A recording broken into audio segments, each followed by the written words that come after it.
Hey there, it's Eric with Plum-O-Matic. Great to be chatting with you. We're going to talk about the big roadblocks that many of us small business owners face, or have faced, or may face in the future. Are you a plumber gone business person? You know, that's how most of us have gotten into the business side of the trade. You know, maybe we were working for somebody or in a family business, and at some point in time, you get out on your own and you go from being this awesome, well-trained plumber to, to a business person, often overnight. So we're going to talk about Bob. He's a plumber gone business person, and Bob's a master plumber, and he gets to work every day at 6 o'clock and leaves when the work is done. Just like most small business owners, we're getting there early and we're leaving late. Now, he's got a pretty good business. He's got 3 people and an office person. So that's a 5-person company, and he's doing about $1.3 million, a little bit of everything. That means he's doing some new construction, some remodeling, some service work, basically whatever he needs to do to keep that door open. Bob takes home a very healthy salary for a small business today, 80 to 100 grand. And would be elated to make a 5% profit. Now the truth is he probably won't. And the further truth is he probably doesn't even know how to figure out if he's making a profit or have the proper records to prove that he is or is not. So on the other spectrum, we're going to talk about Brian. Brian is also a master plumber, and he gets to work every morning early just like Bob does. So we've got 2 really hard-working individuals. He's got a staff of only 3 people as well, 5 people including him.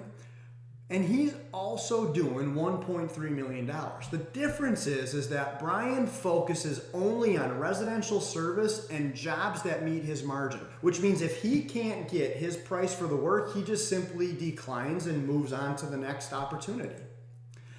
Brian takes home that healthy salary of 80 to 100 grand a year. The difference is that because Brian employs the principles that Plum-O-Matic teaches, he makes a 15 to 20% net profit, which is $195,000 to $260,000 a year on that $1.3 million. Now, because Brian runs a very well organized and profitable company, his clients are instantly happier. I mean, his guys are uniformed, they're clean. He keeps things like drop cloths on his trucks. They do happy checks, meaning they call after the service call, they call before the service call. All of these things that a healthy company can afford to do.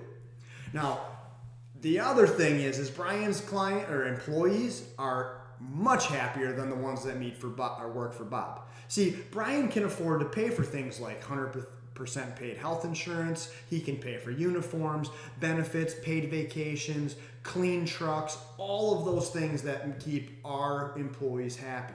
And the key to having happy clients is to make sure that the team member that we're putting in front of that client is also very happy.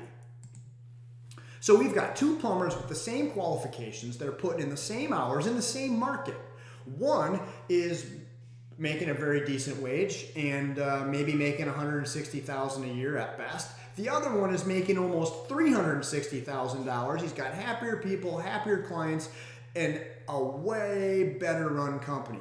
Let's talk about the differences between the way that Bob and Brian face the same challenges that all of us deal with.